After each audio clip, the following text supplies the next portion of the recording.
Minasan, konnichiwa, Okahana YouTube channel yokoso. Nah, di video saya kali ini saya mau share kepada kalian semua, khususnya kepada kalian yang belum pernah ke Jepang dan ingin berwisata ke Jepang, agar kalian tidak kaget ya teman-teman. Hal aneh bagi orang Indonesia seperti kita setelah berada di Jepang. Nah, hal aneh apa saja? Tonton terus videonya ya.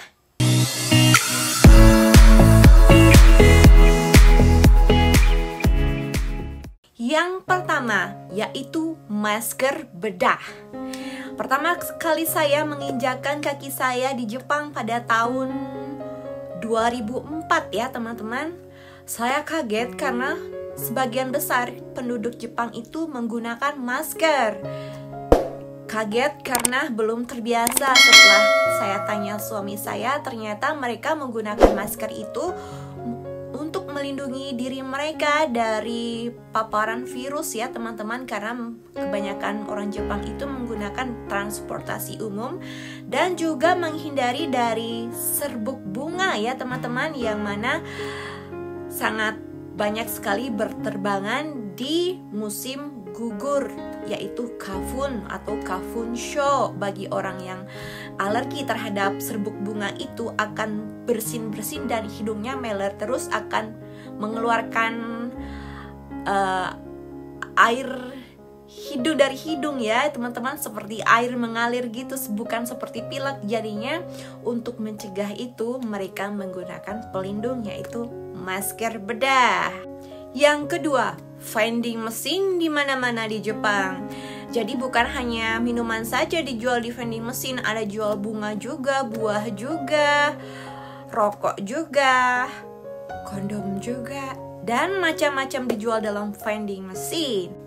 Yang ketiga, self-service restaurant. Jadi kalian jangan kaget ya jika kalian mengunjungi restoran yang ada di Jepang, kalian akan disuguhi makanan. Setelah itu kalian jangan kaget, kalian wajib membersihkan meja setelah selesai makan dan membawa piring bekas kotoran kalian ke tempat rak yang sudah disediakan khusus untuk piring kotor.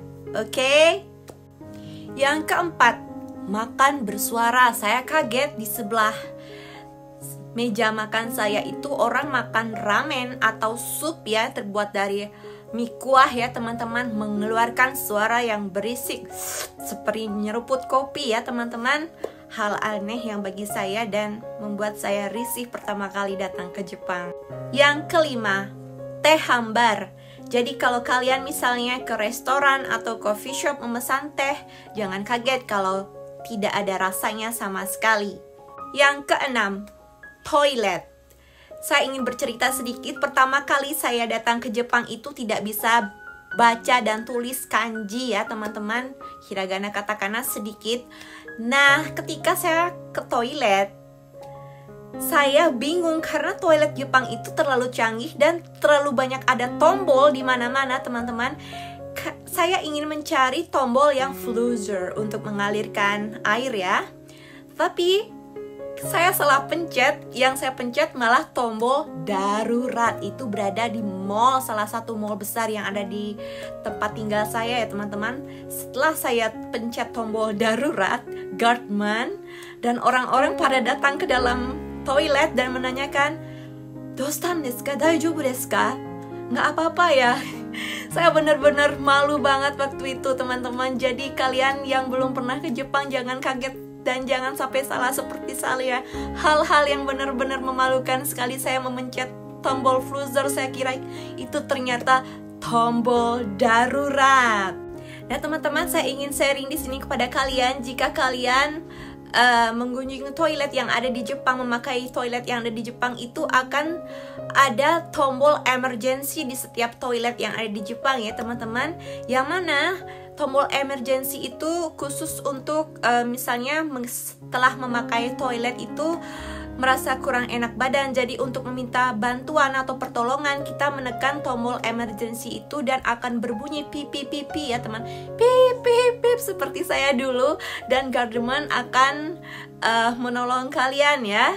Dan juga jangan kaget banyak orang yang akan datang ke tempat kalian. Yang ketujuh, onsen. Onsen itu adalah tempat berendam air hangat umum yang ada di Jepang ya teman-teman, yang mana berasal dari air belerang ya.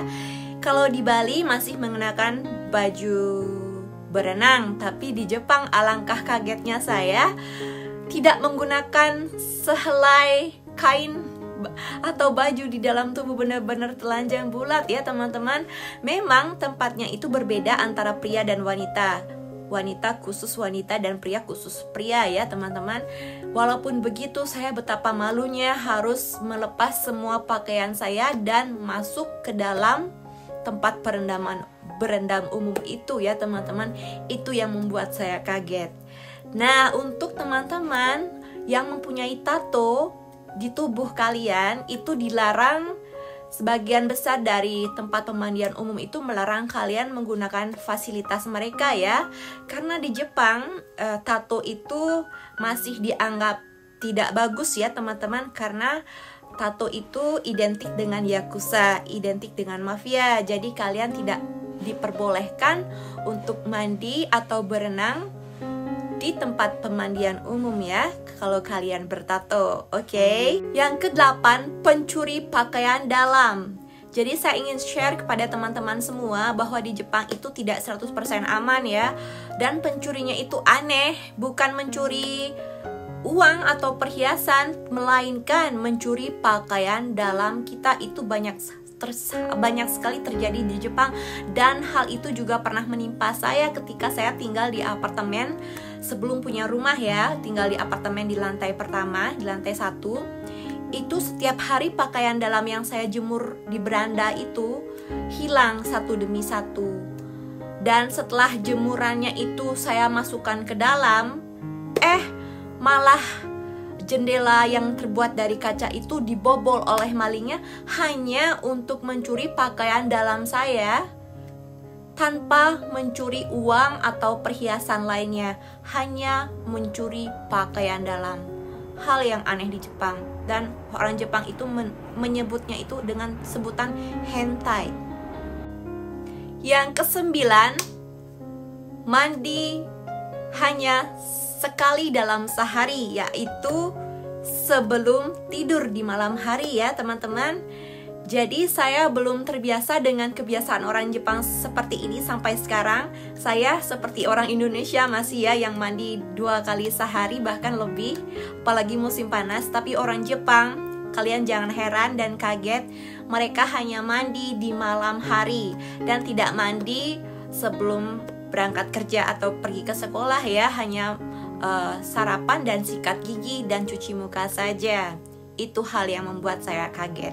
Yang ke-10, sikat gigi ya teman-teman. Biasanya kalau kita sebagai orang Indonesia sikat giginya itu di depan kaca wastafel atau kamar mandi pas kita mandi ya. Tapi orang Jepang sikat gigi sambil nonton TV, sambil lihat handphone, di mana-mana pun mereka selalu menyikat gigi mereka. Di dapur pun menyikat gigi mereka, dan durasinya lumayan agak lama ya teman-teman. Dan anehnya tidak berbusa, karena pasta gigi yang ada di Jepang itu tidak terlalu mengeluarkan busa teman-teman. Dan kalian jangan kaget jika teman Jepang kalian sikat gigi di depan kalian sambil ngomong ya. Yang ke-11, gelar kasur dan selimut setiap mau tidur. Kalian wajib tahu bahwa rumahnya orang Jepang itu sempit ya, kecil-kecil ya teman-teman. Tidak seperti rumah orang yang ada di Indonesia, yang masing-masing ada ranjangnya yang luas. Karena tempatnya kecil, makanya mereka itu mengefisienkan tempat. Jadinya sebelum tidur itu mengeluarkan kasur dari lemari, terus digelar kasur dan selimut. Setelah pagi kita menggulung kasurnya lagi dan selimutnya lagi, dan kita taruh lagi di dalam lemari. Itu yang membuat saya kaget. Nah, seperti pernah kalian lihat di film Doraemon. Nah, seperti itu ya. Yang ke-12 yaitu pelayanan jasa. Ketika saya datang ke Jepang itu sangat kaget sekali, sebab pelayanan jasa yang ada di Jepang itu sangat berbeda sekali. Bukan ingin menjelek-jelekan Indonesia teman-teman, benar-benar sangat beda sekali. Sangat ramah, sangat benar-benar menolong. Kita itu adalah raja ya teman-teman. Benar-benar servis dari hospital, rumah sakit, kantor pemerintahan, swalayan, tempat transportasi umum dan lain-lain itu sangat berbeda sekali dengan Indonesia. Sangat ramah sekali, sangat membantu sekali, sangat bertanggung jawab dan sangat menolong kita jika kita menemukan hal-hal yang tidak kita tahu ya teman-teman. Sangat ramah sekali, benar-benar welcome. Yang ke-13 itu cara membuang sampah di Jepang itu yang membuat saya kaget, sebab sudah disediakan di tempat umum ya teman-teman. Ada keranjang sampah khusus untuk sampah plastik, sampah yang bisa dibakar, sampah kaleng, sampah bin ya, terbuat dari bin, dan lain-lain itu sudah terbuat terpisah-pisah, sehingga yang ingin membuang sampah itu harus membuang sampah sesuai dengan jenis sampah mereka ya teman-teman, tidak boleh sembarangan. Itu yang membuat saya benar-benar kaget. Yang ke-14, zebra cross. Jadi kalian jangan kaget jika kalian ke Jepang dan kalian berdiri di depannya zebra cross. Kalian jangan kaget, mobil, semua kendaraan akan berhenti dan akan menyilahkan kita untuk lewat di zebra cross teman-teman. Berbeda sekali dengan di Indonesia. Walaupun kita sudah berdiri di zebra cross, tidak ada simpati kepada kita ya. Jadi di Jepang itu pejalan kaki itu yang utama, yang kedua itu menggunakan sepeda ya teman-teman, sepeda motor dan baru mobil. Benar-benar pejalan kaki itu sangat dihormati sekali. Jangan kalian kaget jika kalian ketemu zebra cross, berdiri depan zebra cross, semua kendaraan akan berhenti. Yang ke-15 yaitu tenggang rasa yang tinggi sekali terhadap penyandang disable atau orang yang berkebutuhan khusus. Orang Jepang membuat khusus parkir untuk mereka ya teman-teman, untuk orang yang berkebutuhan khusus juga, dan toilet juga, dan lift khusus untuk mereka. Itu yang membuat saya kaget dan salut sekali dengan Jepang. Yang ke-16, bisa minum air keran dimanapun dan kapanpun dengan leluasa tanpa rasa khawatir perut kalian akan sakit. Karena di Jepang itu beda dengan di Indonesia, dimana kalau di Indonesia itu airnya harus dimasak 100 sampai 100 derajat Celcius baru bisa kita minum ya teman-teman, setelah didinginkan ya. Beda dengan Jepang, kita bisa meminum air secara langsung yang keluar dari keran dimanapun itu ya teman-teman. Jadi kalian tidak usah khawatir, kalian bisa meminumnya secara gratis tanpa akan menyebabkan perut kalian sakit. Nah teman-teman semua, itulah ya 16 hal yang membuat saya kaget sebagai orang Indonesia pertama kali menginjakkan kaki saya di Jepang. Bagaimana dengan kalian? Apakah kalian yang pernah ke Jepang juga mempunyai hal-hal yang mengagetkan kalian tentang Jepang? Kalian bisa tuliskan komentar kalian di kolom komentar ya. Jangan lupa like, comment, dan share. Dan jangan lupa aktifkan loncengnya agar kalian tidak ketinggalan video terbaru dari saya tentang kehidupan orang Jepang. Oke, agar saya lebih termotivasi lagi untuk membuat video-video yang bermanfaat tentunya untuk kalian semua dan menarik ya teman-teman. Thanks for watching and see you in my next video. Sayonara, mata ne. Arigatou gozaimasu. Tell me pretty lies, look me in the face. Tell me that you love me.